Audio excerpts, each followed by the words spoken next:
Good morning to all of you. आज हम लोग क्लास 12 चैप्टर 4 यूनिट 4 के बारे में डिस्कशन करेंगे, बात करेंगे। जो कि हमारा चैप्टर 4 है वो है केमिकल काइनेटिक्स। क्या है? Chemical kinetics.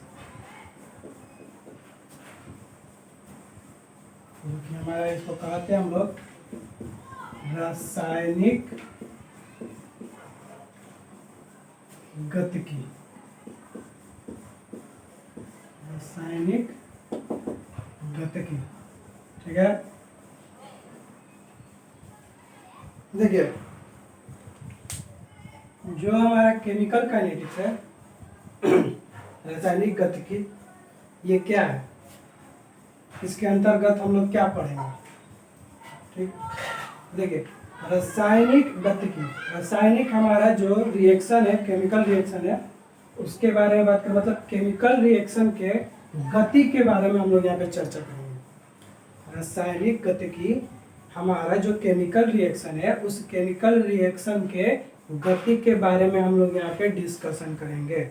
इस चैप्टर के अंतर्गत यही चीज है।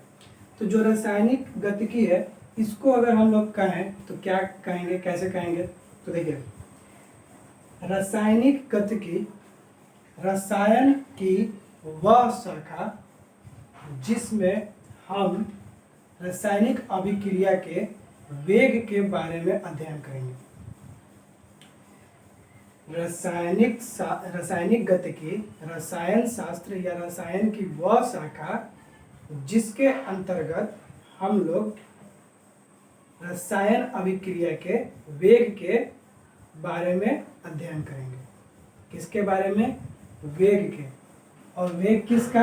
रासायनिक अभिक्रिया। जैसे हमारा A और B मिलके C और D बनाता है तो इस A और B दोनों क्या है? अभिकारक है। और ये हमारा क्या है? प्रतिफल है। तो A और B जब दोनों आपस में मिले तो मिलने के बाद हमारा C और D बनाया। तो यहाँ पे जो रिएक्शन है, इस रिएक्शन के अंतर्गत कुछ तो टाइम लगा होगा, समय लगा होगा, समय लगा। फिर इनमें जितना होगा, 2 ये 1 जो भी, तो ये खपत हुआ होगा, तो यहाँ पे 1 बना होगा प्रोडक्ट। कुछ तो इसका अमाउंट घटा बढ़ा होगा, जो भी है। तो हमारा इस अभिक्रिया के अंतर्गत जो हमारा परिवर्तन हो रहा है, उस परिवर्तन में जो वेग है, उस वेग के बारे में हम लोग पता करेंगे। सिंपल वे में बोले कि रासायनिक गतिकी रसायन की वह शाखा है जिसके अंतर्गत हम लोग रासायनिक अभिक्रिया के वेग के बारे में अध्ययन करेंगे। क्या करेंगे? वेग के बारे में अध्ययन करेंगे, ठीक है। रसायन शास्त्र या रसायन की वह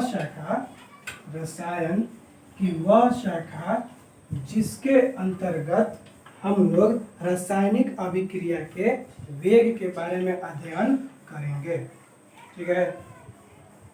रसायन शास्त्र की वह शाखा जिसके अंतर्गत रासायनिक अभिक्रिया के वेग के बारे में अध्ययन करेंगे, ठीक है। एक बार फिर से, रसायन शास्त्र की वह शाखा जिसके अंतर्गत रासायनिक अभिक्रिया के वेग के बारे में अध्ययन करेंगे, उसी को हम लोग बोलते हैं रासायनिक गतिकी। क्लियर है? 2-3 बार बोल चुके हैं, इसको लिख लीजिएगा, नोट कर लीजिएगा। देखिए, रासायनिक गतिकी के बारे में जानेंगे। रासायनिक गतिकी क्या है हमारा? कि रसायन शास्त्र का वह शाखा है जिसके अंतर्गत हम लोग रासायनिक अभिक्रिया के वेग के बारे में पढ़ते हैं, अध्ययन करते हैं। तो उसी को हम लोग रासायनिक गतिकी बोलते हैं। क्लियर है? तो अब देखिए, ये जो रासायनिक गतिकी है, तो हमारा जो रिएक्शन है, उस रिएक्शन का ही ना हम लोग स्टडी करेंगे, रिएक्शन को ही ना पढ़ेंगे, तभी ना जानेंगे कि रासायनिक गतिकी क्या है, उसमें उसका क्या आया है, क्या नहीं आया है, उसका वेग जो भी है।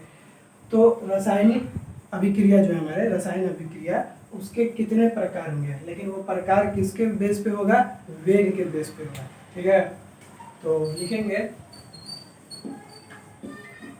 टॉपिक वेग वेग के आधार पर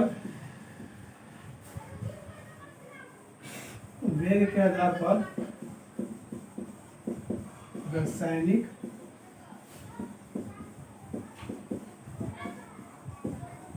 अभिक्रिया के प्रकार, रासायनिक अभिक्रिया के प्रकार। वेग के आधार पर रासायनिक अभिक्रिया के प्रकार। क्लियर है? तो देखिए वेग के आधार पे कारण रासायनिक अभिक्रिया के प्रकार आप लोग पहले भी पढ़ चुके होंगे। अलग अलग टॉपिक पे अलग अलग हमारे जो रासायनिक अभिक्रिया है उनका आधार बन जाएगा, मतलब प्रकार बन जाएंगे। तो यहाँ पे हमारा जो है वेग के आधार पे बात कर रहा है। तो वेग हम लोग जानते हैं। तो देखिए पहला जो है हमारा, तो वेग के आधार पे पहला रासायनिक अभिक्रिया क्या है हमारा? अति तीव्र अभिक्रिया। क्या है? अति तीव्र अभिक्रिया, जिसको हम लोग बोलते हैं वेरी फास्ट रिएक्शन। क्या बोलते हैं? Very fast reaction. अति तीव्र अभिक्रिया, वेरी फास्ट रिएक्शन। दूसरा जो है हमारा वो है अति मंद। क्या है? अति मंद अभिक्रिया, इसको हम लोग बोलते हैं वेरी स्लो रिएक्शन। क्या बोलते हैं? Very slow reaction. थर्ड जो है हमारा वो है मध्यम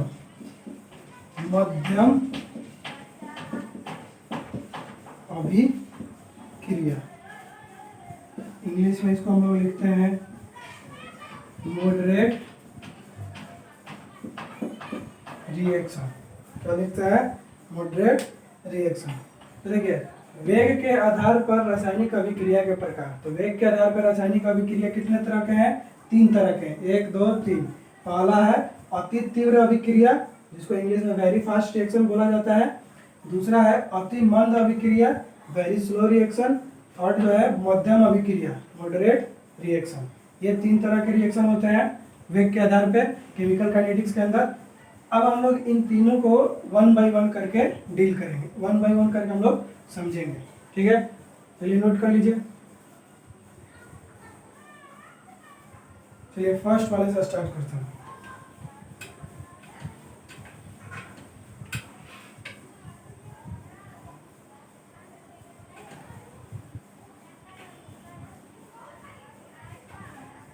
अति तीव्र अभिक्रिया। देखिए अति तीव्र अभिक्रिया क्या है, इसके बारे में जानते हैं। देखिए वैसे रासायनिक अभिक्रिया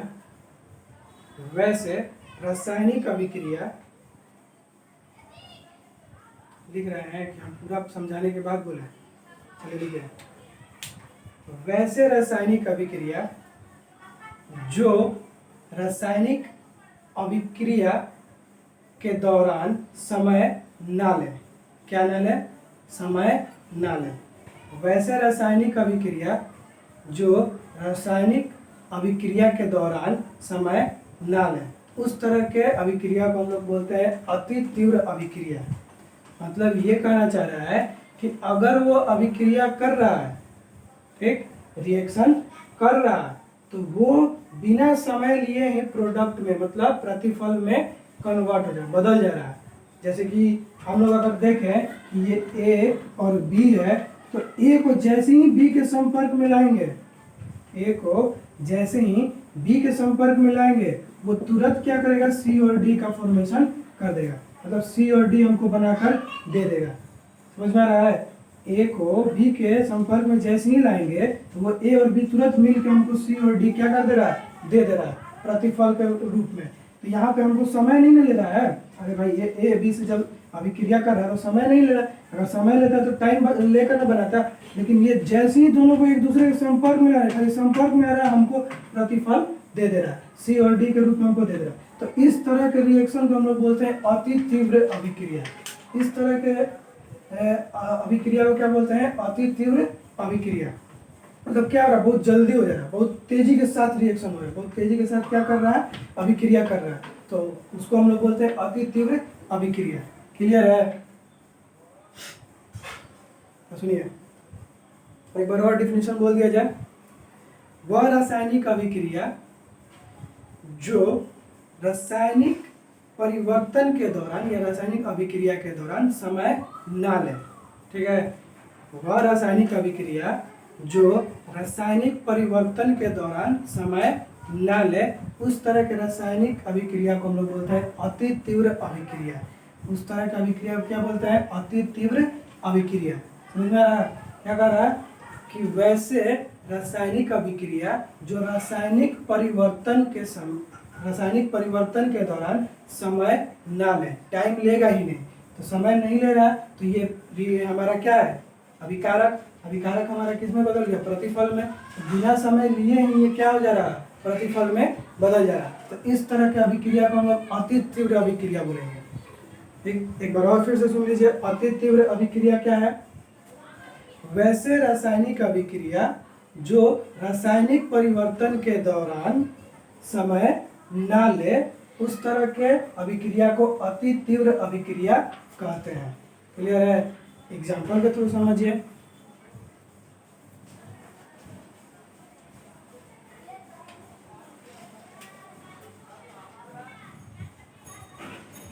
देखिए, AgNO3 प्लस NaCl। AgNO3 हम लिए और NaCl लिए, सोडियम क्लोराइड और यहाँ पे सिल्वर नाइट्रेट। तो इन दोनों को जब साथ में रखेंगे तो ये तुरंत रिएक्शन कर लेगा, समय ही नहीं लेगा कि ये तुरंत रिएक्शन करके ये तुरंत अभिक्रिया करके हमको प्रतिफल दे देगा। तो प्रतिफल में हमको क्या दे देगा? AgCl प्लस NaNO3 क्या देगा? AgCl और NaNO3 हमको प्रतिफल के रूप में दे देगा। लेकिन यही है कि ये हमको समय नहीं लेगा ज़्यादा, तो समय ही नहीं लेगा, इतना तेजी के साथ करेगा ना कि तुरंत हमको दे देगा। जैसे ही ये दोनों एक दूसरे के नजदीक आएगा हमको प्रतिफल दे देगा। तो इस तरह के रिएक्शन को हम लोग अति तीव्र अभिक्रिया बोलते हैं। क्लियर है? और एग्जांपल देख सकते हैं हम लोग, BaCl2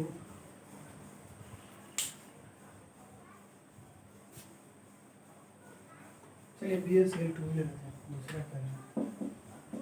BaCl2 plus H2SO4। Barium chloride को हम जैसे ही सल्फ्यूरिक एसिड के संपर्क में रहेंगे, बेरियम क्लोराइड सल्फ्यूरिक एसिड के संपर्क में जैसे ही आएगा अम्ल के, तो वो हमको क्या दे देगा? बेरियम सल्फेट प्लस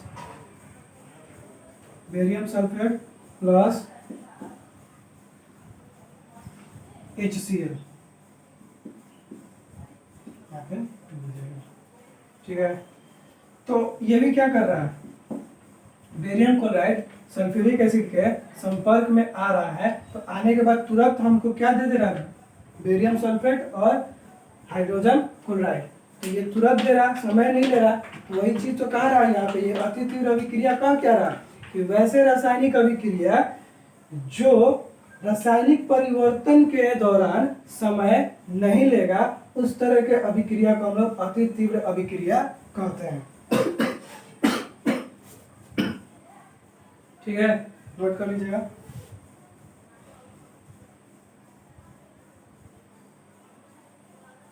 चलिए सेकंड वाले पे बात करते हैं।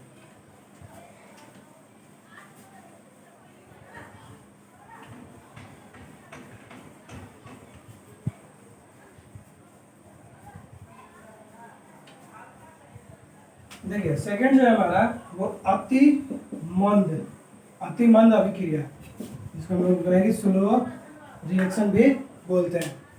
तो देखिए, अति मंद अभिक्रिया क्या है? अति मंद अभिक्रिया हमारा ये कहना चाह रहा है कि वैसे रासायनिक अभिक्रिया जो रासायनिक परिवर्तन के दौरान बहुत ज़्यादा समय लेते हैं या बहुत समय लेते हैं, तो उस तरह के अभिक्रिया को हम लोग अति मंद अभिक्रिया के अंतर्गत लाते हैं। ठीक, अति मंद, मंद मतलब बहुत धीमे, अति तो कर रहा मतलब एकदम धीरे धीरे कर रहा। तो क्या कर रहा है कि वैसे रासायनिक अभिक्रिया जो रासायनिक परिवर्तन के दौरान क्या करेगा, समय बहुत लंबा लेगा। यहाँ पे क्या कर रहा, समय लंबा ले रहा, उसमें क्या था, समय ले ही नहीं रहा था। ठीक है, तो समय लंबा ले रहा है, तो उस तरह की अभिक्रिया को अतिमंद अभिक्रिया के अंतर्गत हम लोग लाते हैं, इसके अंदर आएगा। ठीक है, तो लिखिएगा, वैसे रासायनिक अभिक्रिया जो रासायनिक परिवर्तन के दौरान लंबा समय लेते हैं या बहुत समय लेते हैं, वैसे अभिक्रिया अतिमंद अभिक्रिया कहलाते हैं। एक बार फिर से, वैसे रासायनिक अभिक्रिया जो रासायनिक परिवर्तन के दौरान बहुत समय लेते हैं, उस अभिक्रिया को अतिमंद अभिक्रिया कहते हैं। ठीक है, तो अतिमंद अभिक्रिया कहते हैं। तो जैसे कि अगर एग्जाम्पल देखा जाए, तो एग्जाम्पल में हम लोग अगर देखें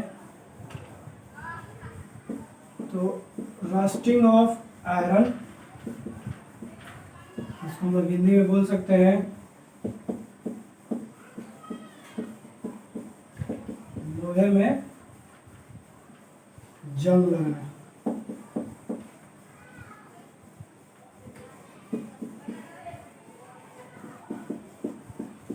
ठीक, लोहे में जंग लगना, ये तो हम लोग के एवरीडे लाइफ में भी देखने को मिलता होगा। घर में हम लोग के आसपास लोहे का चीज होगा, लोहे का गेट, लोहे का खिड़की, ग्रिल, जो भी, तो उसमें आप लोग देखते होंगे कि वो लगा है, तो ऐसा तो नहीं है कि वो आज लगा और कल उसमें हम लोग को जंग दिखने लगा या वो जंग लग गया उसका, ऐसा तो होता नहीं है। उसको जंग लगने में क्या होता है, समय लगता है, 5 साल, 10 साल, 15 साल, मतलब समय बहुत लंबा रहता है, तब जाके वो लोहा पहले जैसे रहता है, उसका नेचर, उसका प्रकृति बदल जाता है, मतलब वो क्या होता है, दूसरे फॉर्म में बदल जाता है। तो यहाँ पे क्या है, समय ज़्यादा ले रहा है ना। अब ये रस्टिंग ऑफ आयरन ही क्यों है, क्योंकि आयरन हमारा Fe होता है। अब ये आयरन ऐसी तो नहीं रहता, हमारे एटमॉस्फेयर में बहुत सारे गैस हैं, ऑक्सीजन मेन हमारा है, तो ऑक्सीजन के प्रेजेंस में या मॉइस्चर के प्रेजेंस में उस ऑक्सीजन के संपर्क में आता है ये आयरन, तो उसके संपर्क में आने के बाद वो क्या बदल जाता है, लोहे का जंग लग जाता है उसके ऊपर एक परत बैठ जाता है जो उसको क्या कर देता है, खराब कर देता है। तो इसका जब ऑक्सीजन के साथ सामना हुआ तो वो क्या बदल गया, Fe2O3 में कन्वर्ट बदल गया। तो यहाँ पे हम लोग देखें तो अगर इस तरह से होगा, तो यहाँ पे ये आयरन था पहले, लेकिन ऑक्सीजन के संपर्क में आया तो ये आयरन ऑक्साइड बन गया। तो आयरन ऑक्साइड बन गया, तो ये आयरन ऑक्साइड का हमारा लोहे का जंग है। तो ये क्या हो रहा, इतना जल्दी तो होता नहीं है, ये बहुत ज़्यादा समय लगता है देखने में, हम लोग को धीरे धीरे समय बीत जाता है, तब जाके ये क्या होता है, इस फॉर्म में बदल जाता है, इस तरह का दिखाता है नेचर। तो हमारा अति मंद अभिक्रिया के अंतर्गत ये आएगा। ठीक है, अति मंद अभिक्रिया के अंतर्गत आएगा।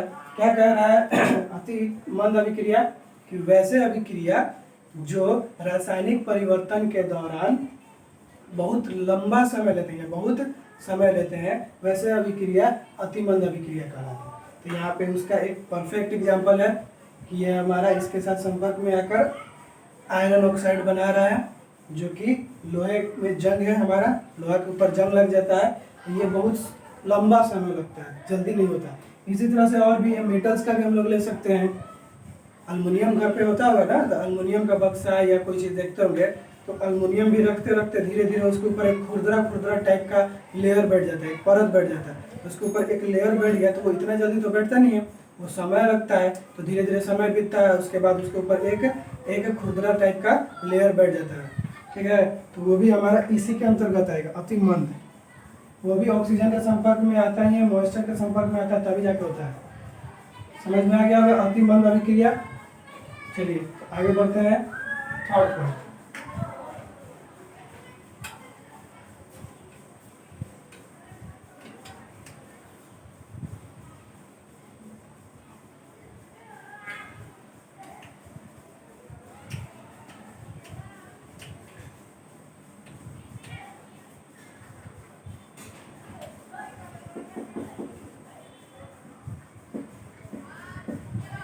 थर्ड हमारा है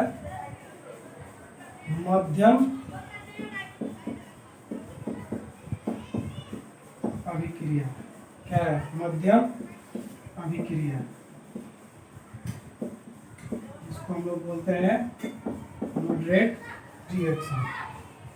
ठीक है, देखिए थर्ड हमारा जो है मध्यम अभिक्रिया, जो हम लोग इस चैप्टर में पढ़ेंगे रासायनिक गतिकी में, जिसके ऊपर ज़्यादा फोकस या जो चर्चा है वो हमारा यही है। मध्यम अभिक्रिया के ऊपर ही जितना भी काम करना है, जो भी करना है, वर्क करना है, वो सब मध्यम अभिक्रिया के ऊपर ही होगा। ठीक है, अति तीव्र और अति मंद अभिक्रिया के ऊपर कोई काम नहीं होगा। अति तीव्र और अति मध्य अभिक्रिया के ऊपर इसलिए काम नहीं होगा क्योंकि अति तीव्र क्या कर रहा है कि वो समय ही नहीं ले रहा है। हमारा अभिक्रिया परिवर्तन में कोई समय ही नहीं ले रहा है। ठीक ना, रासायनिक परिवर्तन जब हो रहा है तो वो समय ले ही नहीं रहा है, आ रहा है एक दूसरे संपर्क में तुरंत बना के हमको दे दिया। तो यहाँ पे समय नहीं लिया, तो वहाँ पे समय नहीं लिया, तो हम लोग यहाँ पे उसको बताएंगे कैसे कि उसमें कितना स्पीड है, क्या है वेग उसका, इसलिए उसके ऊपर तो क्या ये लागू ही नहीं होता है। दूसरा जो था अति मंद, तो अति मंद का मतलब इतना लंबा समय ले रहा है कि वो मानिए कि बहुत ज़्यादा टाइम ले लिया, तो उतना लंबा समय तो आदमी वो भी कैलकुलेट नहीं हो पाएगा। तो इसलिए हमारा जो थर्ड है वो मध्यम अभिक्रिया, ये मॉडरेट मतलब ये बीच का रहता है, तो इसी के ऊपर हम लोग सभी काम करते हैं, वर्क करते हैं। तो चलिए मध्यम अभिक्रिया जो है इसके बारे में डिस्कशन करते हैं, इसके बारे में जानते हैं कि मध्यम अभिक्रिया है क्या। तो देखिए मध्यम अभिक्रिया हमारा जिस रासायनिक अभिक्रिया का वेग मापा जा सके, जिस रासायनिक अभिक्रिया का वेग मापा जा सके, वैसे अभिक्रिया को मध्यम अभिक्रिया कहा जाता है। ठीक है, एक बार फिर से, जिस रासायनिक अभिक्रिया का वेग मापा जा सके, वैसे रासायनिक अभिक्रिया को हम लोग क्या बोलते हैं? मध्यम अभिक्रिया। एक बार फिर, जिस रासायनिक अभिक्रिया का वेग मापा जा सके, वैसे अभिक्रिया को मध्यम अभिक्रिया कहा जाता है।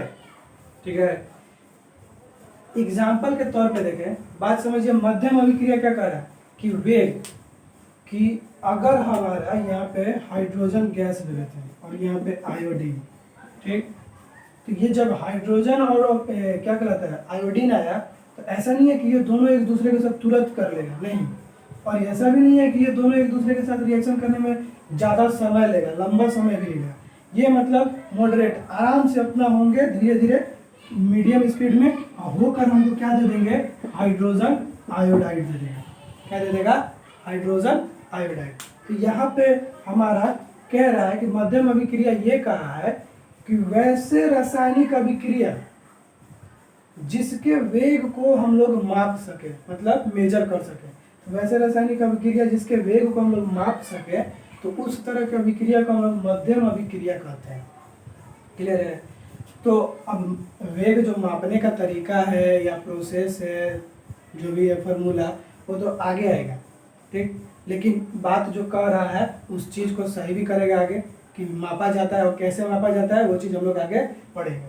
तो यहाँ पे बात ये क्या बोला है कि वैसे रासायनिक अभिक्रिया जिनका वेग मापा जा सके, उस तरह के रासायनिक अभिक्रिया को हम लोग मध्यम अभिक्रिया बोलते हैं। ये जो अभिक्रिया है, ये अभिक्रिया का हम लोग वेग माप सकते हैं। क्या कर सकते हैं? माप सकते हैं। तो इसका हम लोग मेजर कर सकते हैं, माप सकते हैं, इसलिए ये मध्यम अभिक्रिया के अंतर्गत आएगा। बात समझ में आया? दूसरा अगर हम लोग देखें तो 2N2O5, ठीक, और ये हमारा बन गया 2N2O4 प्लस O2। ये भी रिएक्शन हमारा मध्यम अभिक्रिया के अंतर्गत आएगा। इसमें देखिए, इस अभिक्रिया में देखने को ये मिल रहा है कि एक ही पदार्थ हमारा टूटकर दो अलग पदार्थ में बन गया। समझ में आ रहा है? N2O5 था हमारे पास, लेकिन ये टूटने के बाद हमको क्या दे रहा है? N2O4 और ऑक्सीजन गैस अलग हो गया। तो यहाँ पे भी ये रिएक्शन जो है ज़्यादा जल्दी नहीं होगा और ना ज़्यादा धीमे होगा, ये भी हमारा क्या होगा? मध्यम होगा, मतलब आराम से होंगे। तो इसको भी हम लोग किसके? मध्यम अभिक्रिया के अंतर्गत लाते हैं। ठीक है, तो उनको हम लोग जो जो रिएक्शन हमारे जो जो अभिक्रिया मध्यम अभिक्रिया के अंतर्गत आते हैं, आराम से मीडियम स्पीड से होता है, उस तरह के अभिक्रिया को हम लोग मध्यम अभिक्रिया बोलते हैं। क्लियर है? तो आज का टॉपिक यहीं तक। आज हम लोग जो जाने रासायनिक गतिकी के बारे में, क्या होता है। अब वो जो रासायनिक गतिकी है, उस रासायनिक गतिकी में रासायनिक अभिक्रिया के प्रकार जाने वेग के आधार पे। तो 3 तरह के हैं। पहला है अति तीव्र अभिक्रिया, दूसरा है अति मंद अभिक्रिया, और थर्ड है हमारा मध्यम अभिक्रिया। तो इन तीनों अभिक्रिया के बारे में हम लोग जान चुके हैं। तो कल जो हम लोग डिस्कशन करेंगे वो हम लोग वेग के बारे में करेंगे, मतलब अभिक्रिया के वेग के बारे में। जो हमारा अभिक्रिया है उसके वेग के बारे में हम लोग बातचीत करेंगे कल। तो यहाँ पे जो हम लोग को पढ़ना है मेन हमारा यही है, मध्यम अभिक्रिया, मॉडरेट रिएक्शन है। इसी के बारे में सारा चर्चा होगा, जो भी है यही चलेगा। ठीक है, थैंक यू।